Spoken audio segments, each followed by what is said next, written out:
Welcome to Military Comebacks. Today, just settle in, breathe, and let yourself get pulled into this.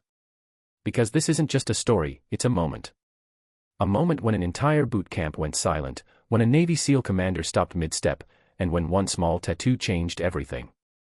It's about hidden pain, legacy, sacrifice, and the truth that sometimes the quietest person in the room carries the loudest history. The morning sun showed no mercy over the naval base, a place built on discipline, sweat, and endurance. Recruits ran across the sand with weighted packs, boots digging deep while instructors fired orders sharp enough to cut through bone. Among them was a girl who always seemed out of place, small, quiet, constantly underestimated. Her name was Leah Hart. Most recruits were loud, desperate to prove something. Leah wasn't. She moved with a calm that irritated others, as if she wasn't suffering like the rest. But she was. She just refused to show it, and that made her a target. Whispers followed her. Laughter trailed behind. She's barely 5 feet 3 inches. She won't last a week. She's washing out for sure. Boot camp could be cruel, but Leah kept her head down and kept moving. Not for recognition. Not to impress anyone. She was there to keep a promise. During the 4th week of training, in the middle of a brutal PT session, recruits were ordered to remove their overshirts. Sweat-soaked fabric hit the sand. The chatter started again, then suddenly stopped. When Leah pulled off her shirt, revealing a black compression layer, everyone saw it. A tattoo on her left shoulder blade. A coiled serpent wrapped around a trident, sharp, detailed, unmistakable. Some recruits recognized it. Most didn't. But the instructors did. Miles away, inside a commander's office, a notification flashed across a secure screen, flag tattoo identified. SEAL Commander Marcus Hale read the message and dropped the pen in his hand. No, it can't be, he muttered, already grabbing his cap. Back on the training field, the laughter returned. That's stolen valor. Where'd you get it, Hart? A sticker book. No way someone like her has ties to that unit. The voices swelled with cruelty. Leah said nothing. She stood straight, breathing slowly, fists clenched. She had been warned this would happen. The tattoo wasn't common. It belonged to a highly classified reconnaissance unit unofficially known as the Serpent Trident, a name spoken only in whispers and remembered on memorial walls. Hey, I'm talking to you, one recruit snapped, stepping toward her. Leah lifted her eyes. Not angry. Not afraid. Just tired. Stand down, she said quietly. He smirked. Oh look, the little girl thinks she. He never finished. A shadow fell across the training ground. Commander Marcus Hale had arrived. Recruits snapped to attention instantly. His presence felt like a force of nature.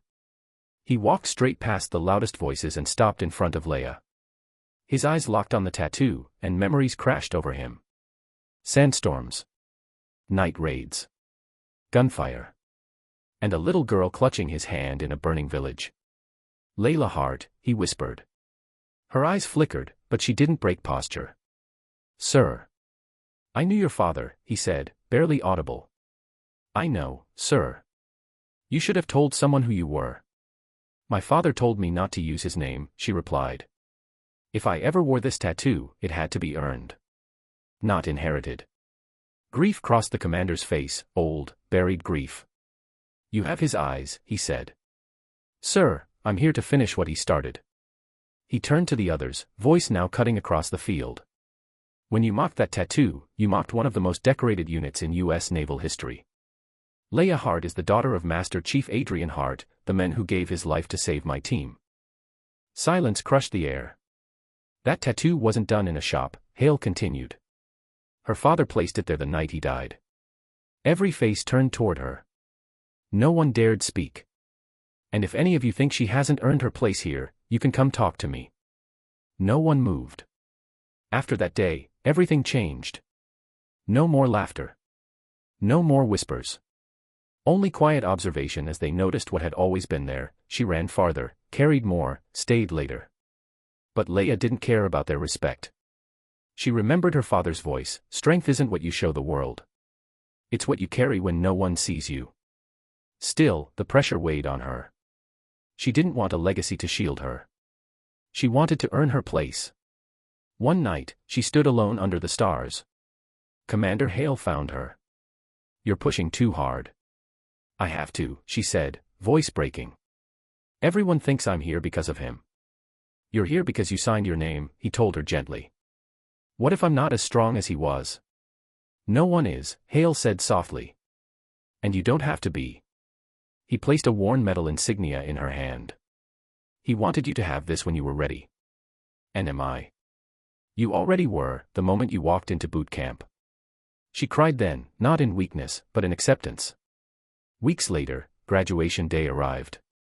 When Leia crossed the field in uniform, tattoo visible in the sunlight, the entire base stood. Not because of her father. Because she had earned something greater. Respect. Commander Hale saluted her. She saluted back. "Your father would be proud," he said. Leia touched the insignia beneath her collar. "So am I." And if this story moved you, if it reminded you that the quietest people often carry the heaviest histories, don't forget to like, comment, and subscribe. Here at Military Comebacks, we bring the stories that live in the shadows into the light. Thank you for watching. I'll see you in the next one.